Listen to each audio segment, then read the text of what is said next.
Hi, this is Randy Finney with Right Side of the Chart, and this is a late session update for Tuesday, September 13th, 2022. I want to do a very quick one.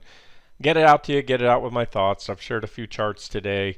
Um, in summary, my thoughts are this. I still think there's a good chance, and I'll tell you after today, I always say the charts are dynamic, and so is my analysis. And so you know me, I'm the last guy in the world to sit there and get bearish after a big move. I usually get in front of moves. I get bearish when everyone else is bullish, getting out of shorts and shorting here and, covering shorts here and going long. But today, is one of those days where I'm not contrarian at all. I think I think the odds have increased sharply that this could be the beginning in the next major leg down, and that's what I wanted to get the video out to tell you, kind of do a roadmap. When you walk into a shopping mall or you're at a theme park, you have those signs, the directories, is a little pin that says you are here, and that's what I'm trying to figure out in the bear market. Now, look.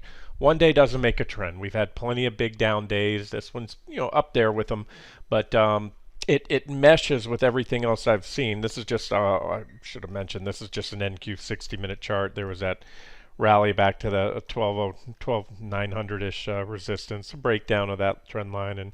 And look, one thing we're doing today is we're slicing right through support levels like they're not even there. And that's a pretty darn bearish sign when you don't even have much, if any, of a reaction. We had pretty good support there at 12,548. You can see, reactions from above and below. Reaction high right there, and we sliced through that. You had a decent trend line right here, and again, you just sliced through it like it wasn't there. Next support was right here. You sliced through it, and this is number one, as I said earlier today, very indicative of bear market action, and especially on the heels of such a strong rally with very little pullbacks along the way. And what it does, and again, this is just how I see the markets. I try to put myself in the eyes of the masses out there. And so when you look at just how this bear market's played out so far, like all bear markets, you have counter trend rallies, and correct me if I'm wrong, but I don't think we missed a single one. Mentioning the divergences and the option, the potential for a tradable bounce. But what happens? You get those, and you get those rallies, and it ramps up. Bullishness, sucks in some sideline longs. People that wanted to get into the market for the last few years, especially since COVID hit. That runaway market, and it sucks up the last of that dry powder in the market. And then what it does when you get these rallies, and I think especially this one to me was big because it took out that downtrend line off the highs right there. Let me take this back off. I know that's a busy chart, but it took out the downtrend off the highs, and by a slight margin right there. The way it depends how you have it drawn, but it also took out that previous reaction high, and it was obviously a very strong rally right there. And so what it does is when you have these fades of these rallies, and especially pretty impulsive, it's a knife through the heart of the bulls, and I'm speaking metaphorically, to buyers. A lot of the vast majority of market participants are only long side traders, not many, relatively speaking, short.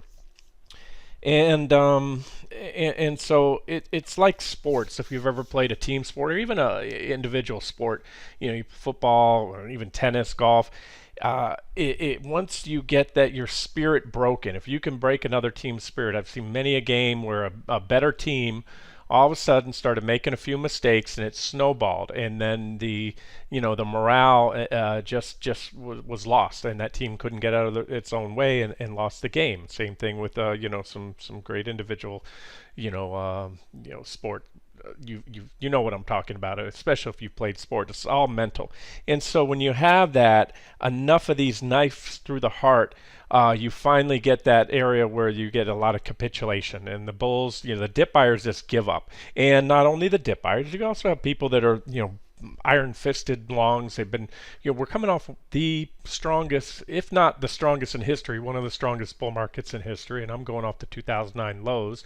You can call it off the COVID lows, but to me that was just a correction when COVID hit.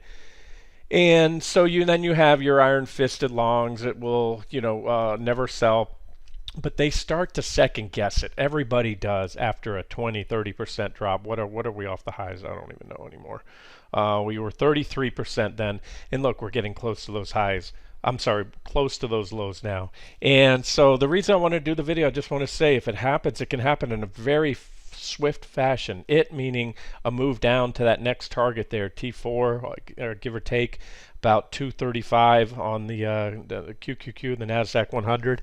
And if we are where I think we are on that little roadmap, that "You Are Here" button, I think that's it. I'm not, can't say it with absolute confidence, but certainly with what I've seen today and over the last few days, even including the rally up to there and the rejection off the 200-day moving average, yeah, the odds are a lot higher today. So if anything else, nothing else to take away. As I said before, this is the point where, and I threw in one of the comment sections today for active traders. I know you're out there that when a game bounces on the intraday charts, I'll continue to throw out those opportunities.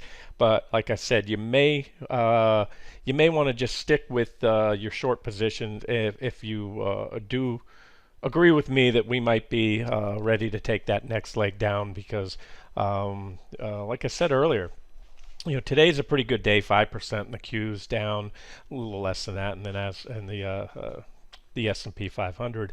But we're nowhere near what we were when COVID hit, the fourth quarter of 2018, especially 2007, or really 2008 when we started to get going. So we haven't seen, this has been, in my opinion, a very orderly bear market.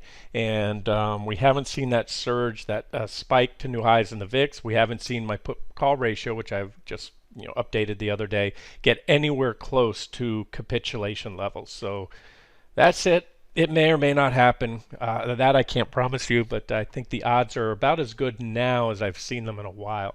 And so what we're looking for, or what I'm looking for, obviously, even if you get close to the old lows, now, it's possible you get a retest of those lows, double bottom there. But I'm talking the lows when we hit T3 right there, my third target on the weekly chart. I think if we get even close at this point, if I'm right, that it's now just, that will be a complete knife through the bulls' hearts. All the bulls that bought this rally that thought maybe the worst was over, inflation was transitory, the Fed did engineer a soft landing, blah, blah, blah.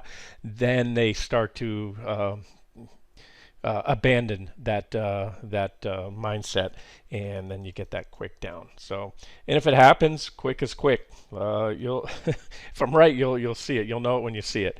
It'll be a day like today, followed by another day like today, 5+% down in the Nasdaq 100, and then again, and then again, and then again. Don't underestimate how oversold the market can get during a bear market. That's my, I guess, warning to those that haven't traded a bear market, especially if you are on the other side of the fence and think that this is a buying opportunity today, which who knows, hindsight it may be.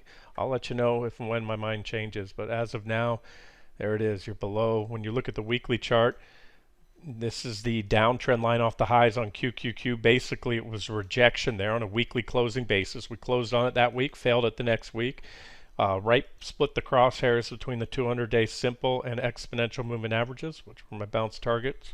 And then on the S&P 500, had a perfect rejection off the 200 simple. There's the daily chart right there. That's the blue line right there, the 200 simple moving average. And that's it. Ran and got rejected, almost a perfect rejection off the downtrend line. So, all of this is typical. It tells us, number one, that the trend is still bearish. That kind of, like I said, this little break above that other high right there, and the fact that we failed it, to me, probably sucked in a lot of longs and also blew out a lot of shorts. And when I say that, when I mean blew out a lot of shorts that covered, weak-handed shorts that threw in the towel. Now, again, didn't blow me out because I was long going into that, but that's where I started shorting. But that's where shorts that were short here finally probably capitulated.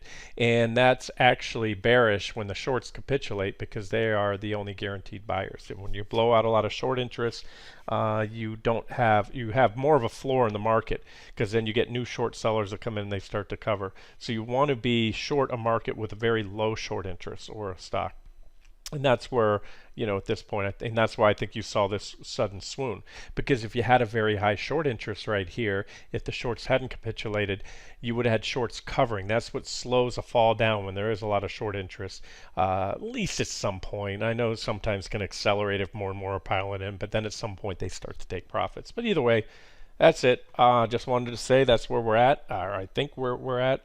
And I'm looking and I'm looking for support levels coming up. You still have the uptrend line on SPY, but that's probably the best support level I can give you. So if the bulls are going to step in and take a stand, remember this is the uptrend line on the S&P 500 we went long off of last time with the divergent low to catch that rally. Now if we slice through it, especially if we slice through it like it's not even there, that's no bueno for the bulls. That's you're going to probably see a pretty quick slide down. As oversold as we are, do the odds favor a reaction? Sure, a reaction can be a minor bounce or a consolidation there. It could even be a bigger bounce. But if and when it goes and those previous lows go, that should open the floodgates, in my opinion. So that's just watch the previous lows on SPY right here, because that's if they take out the previous lows, they're going to have taken out the trend line. All the better if they can do it on a closing basis. And QQQ, we're coming up on those lows right now. So let me see if there's anything else. No, that's it. I could go over a dozen charts. Like I've said 101 times in the last few months, to be short and bearish the equity market is to be bearish and short crypto. So that goes without saying. And they're getting hammered today. The VIX, obviously. Let's take a look at that because I haven't covered that in a while. And then we'll wrap the video and get it out to you guys before the close. Here's the VIX. What did I jump to a 60-minute time frame only because I was already on that. We had a nice price channel there, breakout. Put in a little divergent high here, give us a little pullback. So if the VIX can power up through there, which if we're going to take another leg down, the VIX is about to explode. And I'll tell you that right now. If we're going to hit those that fourth target, this is what it looks like on a. Let me show you weekly. Weekly might show you a little bit clearer what's going on here. So you have these downtrend lines, and then they break, and you get a pop there. And we've worked our way lower. Remember, we've been in a bull market for a while. We've had these spikes that you see on the VIX correlate with corrections, and they're not random. The VIX is almost like an inverse of the S&P 500. You get these falling wedges and positive divergence on the VIX. You get negative divergence on the index. Then, boom, you get these spikes. And what you can notice, the spikes have been getting higher and higher. At least that previous one, that was when COVID hit. And so you can see I have resistance here.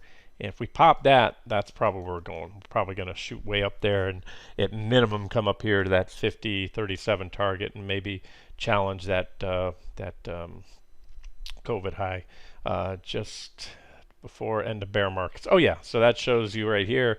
The only two times we've gotten to that level on the VIX on a weekly basis was right before the end of the bear market. That was in November, and that's actually when the NASDAQ 100 bottomed in November of '08. Everything else was March of '09, but it was a marginal new low. So for all intents and purposes, you could have covered all your shorts and went long there. Same thing when COVID hit. So there's one thing I'm looking for. It doesn't have to be a perfect tag of that level, but it may be. And again, a spike to those levels on the CPC that I looked at. So if it all comes together, bottom line is, if it all comes together, you should see a spike into that area roughly on the VIX. You should see the CPC and CPCE hit those buy zones that I gave you recently and covered many times in the past. And you should see QQQ somewhere down around this blue uptrend line and or that 235 level just below. And at that point, I can tell you now, if you're new to this, you won't want to be buying, you'll want to be shorting. And there's no guarantees that's where we bounce from, but if the charts confirm it, if I start sniffing out some selling climax on volume and price, any kind of divergences, other things, then that's where I can tell you I'll be covering shorts and or reversing into longs. And again, if it's going to happen, it's probably going to happen in a very swift fashion like that. So we'll see. No guarantees, and the easy thing is if you want to try to trade it and shoot for that home run there, then just put a stop. You have plenty of resistance right now including and not limited to the highs from just yesterday, to put a stop above. Now that's pretty far north now because we're down 5% today. There's also a big old gap right here. These are resistance levels. We don't have to crater. We could still work our way down to T4. I just need to say that.